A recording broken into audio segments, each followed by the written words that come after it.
Seguimos aquí en Corape Digital TV, canal informativo 24/7. Soy Elba Luzardo, qué gusto saludarles. Hoy es martes 23 de enero de 2024, una mañana soleada en la capital ecuatoriana. Queremos saber de qué parte del país o del mundo nos miran, así que déjennos sus comentarios, los leemos y siempre les estamos respondiendo.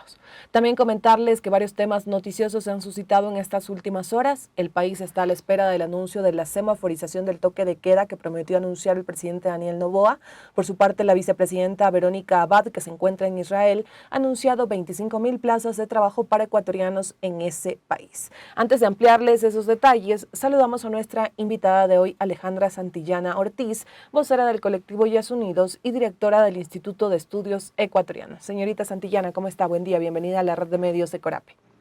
Buenos días, Elba. Muchísimas gracias por el espacio. Un gusto y un saludo a la audiencia. Gracias por estar aquí. En agosto de 2023, el sí triunfó con casi el 60% en la consulta del Yasuní ITT. Tras meses de ese resultado popular, ¿qué ha pasado con esta zona donde se buscaba parar las operaciones extractivas de petróleo? Bueno, básicamente tenemos, como bien ha señalado, un importante y apabullante resultado, digamos, producto de esta consulta que nos tomó 10 años llevarla a cabo. Y es bastante preocupante que hayan pasado tantos meses y que, sin embargo, el Estado ecuatoriano y los dos gobiernos, digamos, tanto el gobierno de Guillermo Lasso como el actual gobierno de Noboa,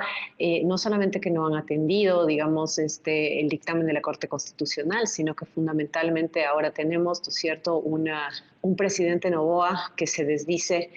frente al candidato Noboa, que en algún momento dijo que no iba a explotar el Yasuní y que iba a acatar, digamos, la resolución de la Corte Constitucional, pero también, digamos, el mandato, sobre todo popular, del 60% de los ecuatorianos que votamos por dejar el crudo bajo tierra, ¿no? Lo que hemos escuchado en la última semana y en los últimos días es no solamente un acto que pone en duda, digamos, la voluntad democrática de este gobierno por respetar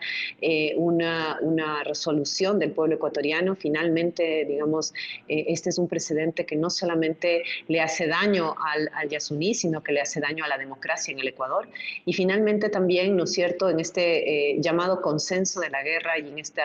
acuerdo que al parecer tienen varias fuerzas políticas en el país, la discusión sobre la crisis y de cómo financiar esta entrada, digamos, estas decisiones de militarización, estos decretos, ocurren siempre por el lado de el empobrecimiento aún más de los sectores populares y todos los anuncios de paquetazos y de intentos de que sea el pueblo el que arrime el hombro, ¿no? O ocurren por el lado de la destrucción de la naturaleza y por la violación, digamos, de un derecho tan fundamental como es el habernos expresado en las urnas por dejar el crudo bajo tierra, ¿no? En estos últimos días, digamos, lo que vemos no solamente son ese tipo de declaraciones, sino que hay varias otras fuerzas que se suman para desconocer los resultados,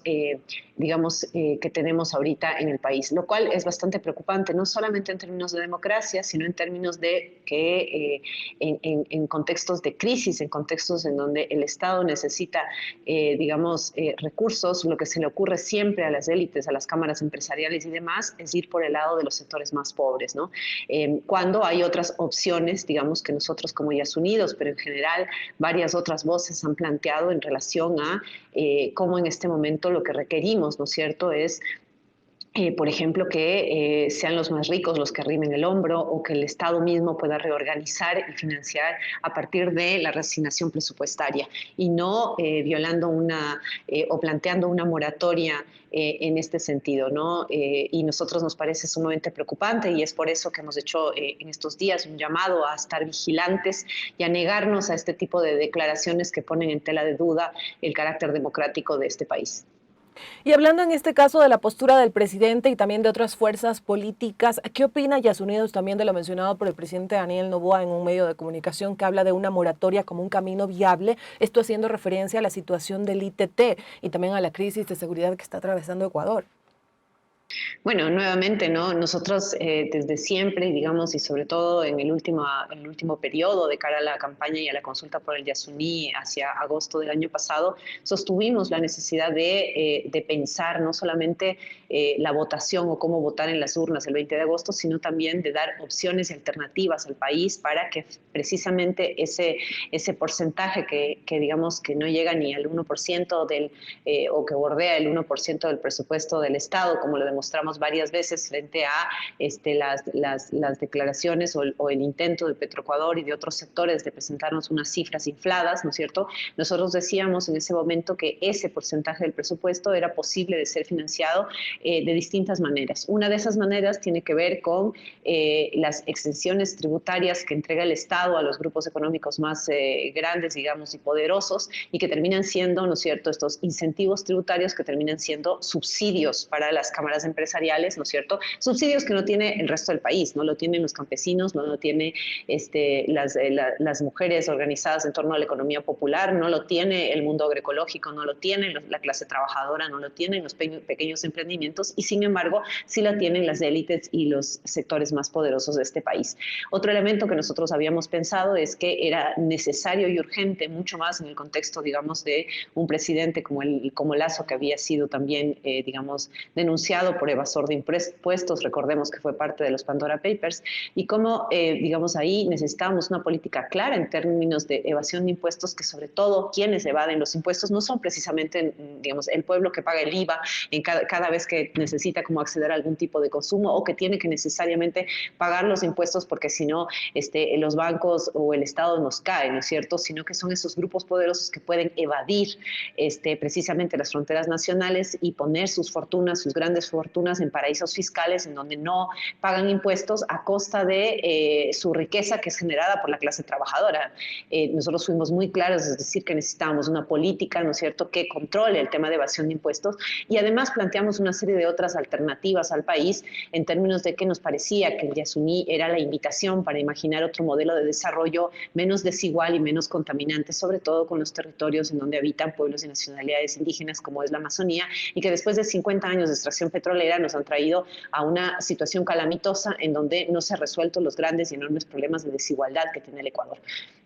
Digamos, en esa medida, ¿no? Nosotros planteamos esas mismas salidas, las siguen tan vigentes antes como ahora, ¿no? Pareciera que el presidente Noboa se le olvida que es posible, ¿no es cierto?, y ensayar y pensar en otras maneras, digamos, de obtener recursos para el Estado, ¿no es cierto? Y lo que hacen, obviamente, es no solamente querer o pretender aumentar el IVA al 15%, ¿no?, sino también irse en contra del mandato popular por la consulta del Yasuní. Y también consultarle en este caso, Alejandra, desde la Corte se había detallado que en caso de que ganara el sí, que fue lo que pasó, se otorgaba un plazo no mayor a un año desde la notificación de los resultados oficiales para la ejecución de los resultados de la consulta. Ahora, ¿qué va a pasar con estos plazos que parecen no cumplirse? Y también consultarle cuáles son esos riesgos en este caso de que se continúe con la explotación petrolera en esta zona del país. Bueno, no solamente, digamos, que es central lo que acaba de plantear Elba, el Yasuní, lo volvemos a decir, es uno de los lugares más biodiversos del planeta. Salvar el Yasuní, como salvar el conjunto de la Amazonía, digamos, en general, pero sobre todo el tema del bloque 43, que es la consulta, digamos, que nos tomó 10 años llevarla a cabo, significa básicamente una pequeña contribución o una importantísima contribución del Ecuador para la mitigación del cambio climático, que sabemos que en este momento, entre este y el anterior año, digamos, desde el fenómeno del Niño hasta las grandes sequías, las grandes inundaciones y las variaciones terribles que ha habido en relación al tema del clima, nos remiten obviamente a todos los informes científicos que se han elaborado, donde se han establecido que una de las principales causas, si no es la principal causa, digamos, de contaminación y de quema, digamos, de combustibles fósiles, tiene que ver con la extracción del petróleo, ¿no? El Ecuador hubiera podido, digamos, o podría todavía hacer como esta contribución importante, no solamente al Ecuador, al mundo. Esta es la primera consulta popular que sale desde abajo con carácter nacional y vinculante, que trata un tema tan central como el asunto petrolero. Somos, y lo dijimos en ese momento, fuimos noticia y luego hicimos historia, y creo que la historia la hizo no el colectivo Yasunido, sino el pueblo ecuatoriano y el tejido organizativo que sostuvo la defensa de la vida y el cuidado de la vida más allá solamente de los intereses, digamos, de acumulación de las empresas petroleras y de toda la mafia que hay alrededor del petróleo, ¿no? En ese sentido, la Corte Constitucional ha sido muy clara en su dictamen y establecido precisamente los plazos que menciona Selva, y es preocupante, ¿no es cierto?, porque esos son plazos que no son de un día para el otro, son progresivos. El Estado ecuatoriano tiene el compromiso, tiene la obligación, ¿no es cierto?, constitucional y por mandato popular de responder frente a ese dictamen, ¿no? El anuncio de esta moratoria y de que quizás pensemos en un año, etcétera, etcétera, termina siendo la justificación de siempre, digamos, de las cámaras empresariales, de los gobiernos de turno para no cumplir con el mandato popular y para además de eso seguir sosteniendo un modelo de desarrollo que no resuelve los problemas y que además esconde de alguna manera el mantenimiento del privilegio de unos ricos, ¿no es cierto?, que están ahora llamándonos a arrimar el hombro cuando ellos mismos no arriman el hombro. Ya quisiera yo ver que los bancos, ¿no es cierto?, arrimen el hombro, que los sectores empresariales que más han ganado, como el primario exportador y como los capitales financieros, arrimen el hombro, que la propia empresa del señor Noboa, ¿no es cierto?, del grupo al que pertenece, arrime el hombro, ¿no es cierto?, y que esa crisis no sea sostenida por los trabajadores y trabajadoras de este país, que ya suficiente tienen con vivir en un país lleno de violencia, precarizado, sin empleo, sin oportunidades, que ha abandonado a los jóvenes, ¿no es cierto?, y además de eso, ¿no es cierto?, pudiendo disponer de otro tipo de alternativas, digamos, podríamos ensayar, podríamos construir una mesa, ¿no es cierto?, de discusión sobre las alternativas que son posibles para no meterle mano al petróleo del Yasuní. Y finalmente, si las empresas les preocupa tanto la seguridad jurídica, qué peor imagen la del Ecuador frente al mundo y las empresas, ¿no es cierto?, que tanto les importa cuando tenemos una consulta popular y 5 meses después el propio mandatario es capaz de desconocer esos resultados y plantear una moratoria. Continuamos en esta entrevista con Alejandra Santillana Ortiz. Como les mencionamos, ella es vocera del colectivo Yasunidos y también directora del Instituto de Estudios Ecuatorianos. Estamos hablando un poco de qué ha pasado con el Yasuní luego de este triunfo con casi el 70%, en este caso en la consulta del Yasuní ITT. Y frente a estas voces políticas del presidente Daniel Noboa y también a este paso de los meses sin que se haya obtenido en este caso ya una respuesta o acciones contundentes para frenar la explotación petrolera en el Yasuní, ¿ustedes desde Yasunido piensan realizar alguna acción, interponer también alguna acción para darle continuidad a este resultado popular? Nosotros estamos evaluando, digamos, la situación cambiante del país, que obviamente sabemos que vive también, digamos, en merced de la coyuntura. Nos parece fundamental, digamos, por ejemplo, las declaraciones de Viviana Veloz, de la bancada de la Revolución Ciudadana, que sostuvo el día de ayer, ¿no es cierto?, que era inconstitucional no cumplir con el mandato popular. Nos parece fundamental, digamos, ahí algunas voces que han salido y creemos que es central, digamos, en relación a, sobre todo, el tejido organizativo que se organizó en torno al Yasuní, ¿no? Entonces, en estos días seguiremos, digamos, exigiendo y demandando que el gobierno de Noboa, ¿no es cierto?, aplique la consulta y no establezca una moratoria que se va en contra del mandato popular, ¿no? Creemos, y es importante quizás esto para decirle a los radioescuchas, que aquí hay dos cosas muy centrales. O estamos, digamos, defendiendo los principios más básicos de la democracia, o estamos de acuerdo con el ejercicio autoritario, ¿no?, de los ricos de siempre, que han hecho las cosas de la misma manera y que ahora están contándonos que van a hacerlas exactamente igual, ¿no es cierto?, cuando el resultado es un resultado, digamos, no solo de alta contaminación, sino de desigualdad y de burla al pueblo ecuatoriano, ¿no? Entonces, creo que es importante hacer un llamado a ese tejido organizativo, a todas esas organizaciones, al movimiento indígena, campesino, al de mujeres, al de los jóvenes, a los urbano populares, a todo ese tejido que logró de alguna manera, ¿no es cierto?, desplegarse por el tema de la consulta, pero también a la ciudadanía consciente y sensible que puso su voto creyendo, ¿no es cierto?, en el ejercicio democrático del Estado ecuatoriano y que hoy se encuentra con un presidente que en algún momento dijo respetar, digamos, la democracia, al parecer necesitaba votos y el día de hoy, ¿no es cierto?, se pronuncia a favor de una moratoria sin ninguna posibilidad de contemplar otro tipo de salidas alternativas que no estén sobre todo cargando un peso sobre la clase trabajadora y sobre la naturaleza. Perfecto, estamos llegando a la parte final de esta entrevista con Alejandra Santillana, ya también